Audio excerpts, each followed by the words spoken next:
Alright, y'all, I'm going to show you another black powder and then that way the only thing I have left in black powder will be a fairly nice rifle to show you. But this is by Connecticut Valley Arms, Norcross, Georgia. It's an import from Italy. I got it, oh man, well over 20 years ago, I guess, or 20 something years ago. I got it for Christmas or birthday or something. But it is a model 1851 Colt Naval Revolver, a cap and ball. It's 36 caliber. Originally I was going to hunt with it, and I called Wildlife and Fisheries, and they told me that it was too small, and so I thought, well, I'll shoot it. I'll just shoot it here around the house or something. And I sat down and read the instructions, and I was doing fine until I got to this place right here. And I had a tube of this, okay? This is a grease. It's a tube of a special grease that you had to put in each cylinder after you loaded it. And it says here, the grease reduces the possibility of a chain fire.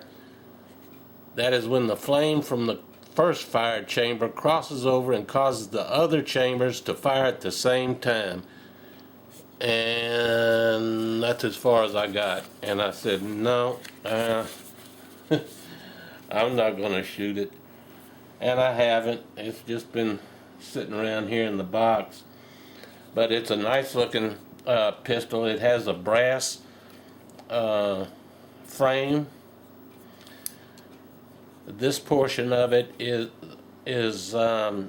case hardened steel. It has a blued steel barrel. It says Connecticut Valley Arms, made in Italy on the top. Now you're probably not going to be able to see it, but there is some etching on it of a big sailing ship on either side. No, you're not going to be able to see it. But there's a big 3-mast, 4-mast sailing ship inscribed all the way around the cylinder. The way you set about firing one of these is you place it in half cock. This is a 6-shot revolver. There is a cutaway here in the frame. Okay, the other side does not have it, but there's a cutaway here that allows you to take some type of something like a powder flask, this powder flask, and you insert it in here and dispense powder into each one of these chambers. Okay, let me quickly show you this powder flask, how it works. Of course it would be filled with powder, and then when you push this lever, it opens and it dispenses the powder. There's several different types that you can use. You would then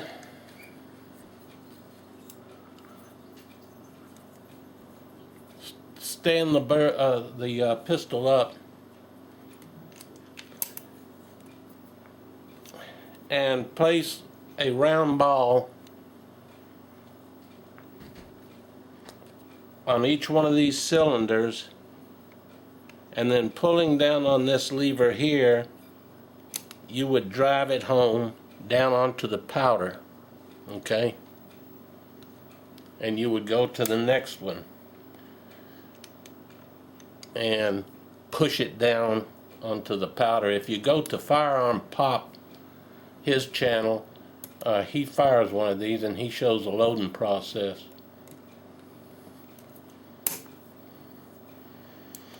And then at the time, you would come back and put that patch grease in each one of these holes in the cylinder to keep it from cross-firing. And then there is a nipple behind each cylinder. See it right there?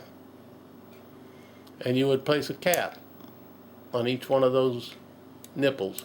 Cap similar to what I showed you yesterday on the Hawken.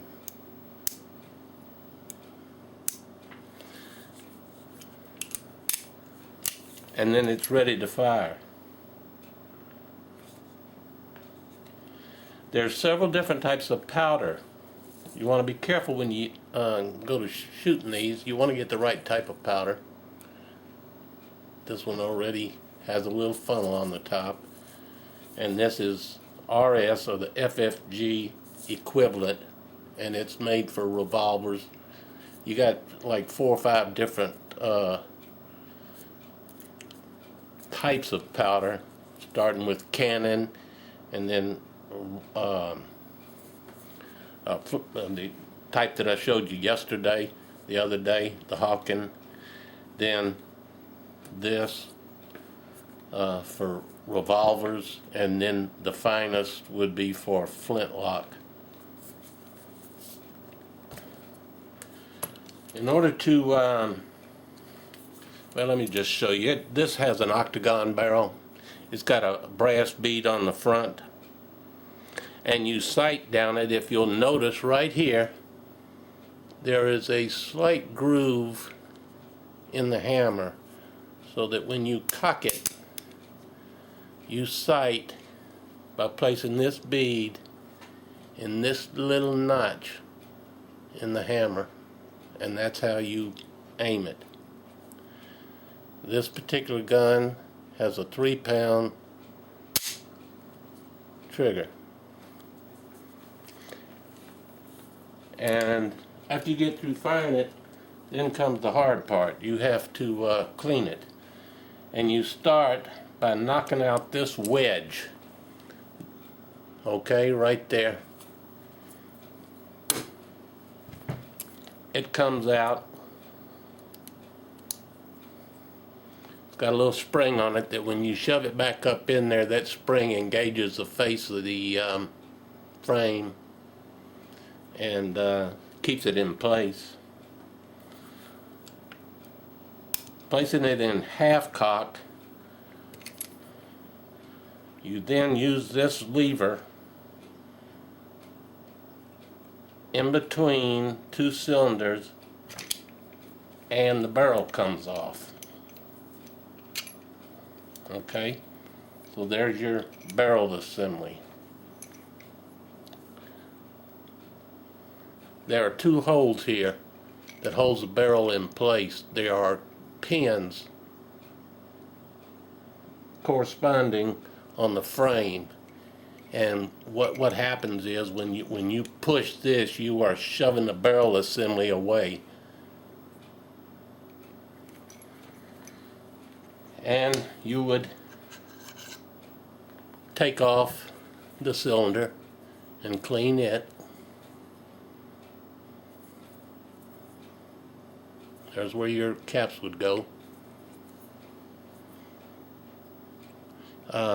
If you look at Firearm Pop's channel, they make little 1/8-inch round pellets they push down inside of here instead of using the grease to hold back on crossfire. And then this is the rest of the pistol. But when I got to the portion where it said all these might blow up, go off all at same time, that's when I'd seen enough. I didn't want to fool with it. And then you merely put the cylinder back on, go to a hole, slide it back in. There's a gap here where the pins go in, and you shove it down in there.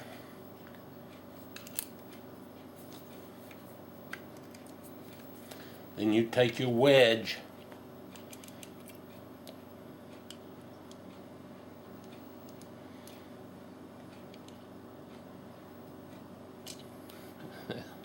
now y'all see why you don't want to see me take apart a 1911, but you place that wedge back in there and you drive it home till the little clips out on the other side, and you are ready to go.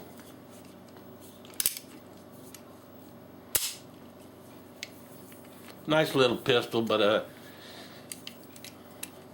too small to hunt with, and I didn't want to, not knowing what I was doing, I didn't want to take a chance and blow myself up. So now it just stays in the box. But that is a model, what did I say? 1856 Colt Naval Revolver. Or did I say 1851?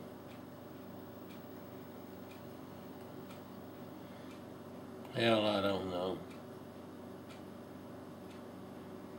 It's a Colt Naval Revolver, and it's different from the Remington revolver with a couple of its features, but they all basically work the same.